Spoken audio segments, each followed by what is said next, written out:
नए साल 2024 के आगाज के साथ ही झारखंड की राजनीति में एक नई हलचल तेज हो गई है। राज्य में सरकार चला रही पार्टी जेएमएम से गांडी विधानसभा के विधायक सरफराज अहमद ने अपनी विधायकी से इस्तीफा दे दिया। विधानसभा के स्पीकर रविंद्रनाथ महतो ने उनका इस्तीफा स्वीकार भी कर लिया है। सरफराज अहमद के इस्तीफा के बाद झारखंड में कई तरह की राजनीतिक सरगर्मी तेज हो गई है। माना जा रहा है कि राज्य में मुख्यमंत्री हेमंत सोरेन पर ईडी की जांच के साथ साथ तमाम अड़चनों को देखते हुए पार्टी ने एक बड़ा फैसला करने की तैयारी कर ली है। राजनीतिक जगत में इस बात की चर्चा है कि ईडी की पूछताछ से क्रम में मुख्यमंत्री हेमंत सोरेन मुख्यमंत्री पद छोड़ सकते हैं। ऐसे में राज्य में राजनीतिक संकट ना हो, इसकी तैयारी पार्टी करने की तैयारी में है। अपुष्ट जानकारी के अनुसार अगर राज्य में राजनीतिक उठापटक होती है तो हेमंत सोरेन अपनी पत्नी को मुख्यमंत्री की गद्दी सौंप सकते हैं।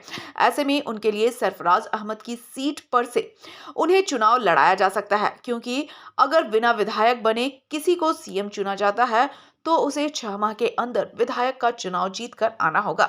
ऐसे में सरफराज अहमद वाली सीट पर से कल्पना सोरेन को चुनाव लड़ाया जा सकता है।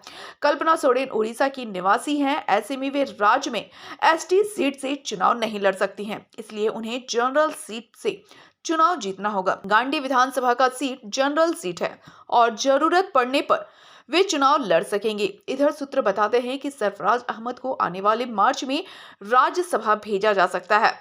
इससे सरफराज अहमद को भी आपत्ति नहीं होगी और अगर किसी तरह की राजनीतिक संकट आती है तो राज्य में जेएमएम गठबंधन की सरकार की सेहत पर किसी तरह का असर नहीं पड़ेगा। हालांकि पूरी घटनाक्रम पर तमाम राजनीतिक दल के नेता साफ साफ कुछ भी नहीं बोल रहे हैं। जेएमएम के नेताओं का मानना है कि यह फैसला सरफराज अहमद का व्यक्तिगत है, इसलिए इस पर किसी तरह की टिप्पणी नहीं की जा सकती। बीजेपी के नेताओं ने भी अचानक से इस इस्तीफे को उनका अपना निजी फैसला बताया है, लेकिन इस बात पर भी जोर दिया है कि किसी पार्टी कोई बड़ी रणनीति के तहत इस तरह के कदम बढ़ा रही होगी।